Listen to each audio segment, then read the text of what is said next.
ሱን የቻለ ከተማ አለ ወደ 1 ሰዓት እና ከዛ በላይ ጉዞ ማድረግ ይኖርብናል። ከተማዋ ኢችሚ አስን ትባላለች። አርሴማ ቅድስት አርሴማኛ የምንለው እነሱ ደግሞ ኢችሚ አስን ነው የሚሉት። አጋጣሚ ኛ ሄድንበት ሰዓት ስርዓተ ቅዳሴ ይደረግ ነበር። እሁድ ጠዋት ነበር ሄድነው። ስለዚህ ቅዳሴ ተሳትፈናል። የአርሜኒያ ቅዳሴን ስርዓተ ቁርባናቸው ሲቀበሉ መጀመሪያ ቪዲዮ ላይ እንዳያችሁት ኤቭሪ ስቴፕ ነበር ያየነው። መጀመሪያ እንደደረሰን ቅዳሴ ስላልተጀመረ የሰማዕቷን የረፍቷን ቦታ ገብተን አይተነው ነበረ። ሴንት ሂርፕሰም ይባላል የቤተክርስቲያኑ ስም። ቅዳሴ ሲጀምር ደግሞ የመቃብሯ ስፍራ ይዘጋል።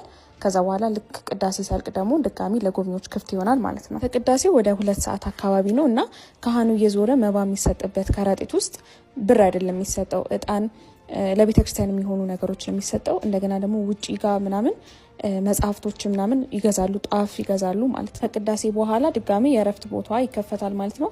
እሱ ብቻ አይደለም ያለው፣ የተወገረችበት ቦታ አለ እዛው። እንደገና ደግሞ ከሷ ጋር የተወገሩ 32 ድንግሎች ነበሩ። እሱም ቦታ እዛ አለ። ስለዚህ ስትሄዱ የቅድስት አርሴማ ብቻ ሳይሆን የምታዩት ሌሎችም ቦታዎችን ታያላችሁ ማለት ነው። ከዛ ውጪ አንዳንዱ የምታያቸው ቦታዎች ደግሞ ኪዋር ስካን አለው። ስካን አድርጋችሁ ዩቲዩብ ላይ ገብታችሁ you can see more explanation about the place ማለት ነው። ሻማቸውን ደግሞ በዚህ መልኩ ነው የሚያበሩት። ያው ሻማ ሳይሆን በእርግጥ ጧፍ እንደ ጧፍ ነገር ነው። በዛ መልኩ ነው የሚያበሩት። ራሱ የቻለ ማስቀመጫ አለው እዛ ላይ ያበሩታል። ከዛ በኋላ ልክ ከቀለጠ በኋላ ታቹ ውሃ ነው እዛው ይከስማል ማለት ነው the fire። እኛ ነጠላ ነብሰን ነበርና ልክ እንደሄድን አውቀውን ነበር። ልክ ወዲያው ከኢትዮጵያ እንደመጣን አውቀዋል ከአለባበሳችን ማለት ነው ነጠላ ስለለበስን።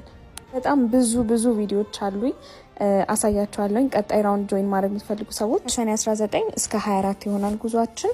መመዝገብ የምትፈልጉ ሰዎች ባዮ ላይ ባሉት ስልኮች ደውሉልን። ካፕሽን ላይ አድራሻችን አስቀምጥላችኋለሁ። Thank you so much for watching. I hope you enjoyed. መልካም ቀን። Bye.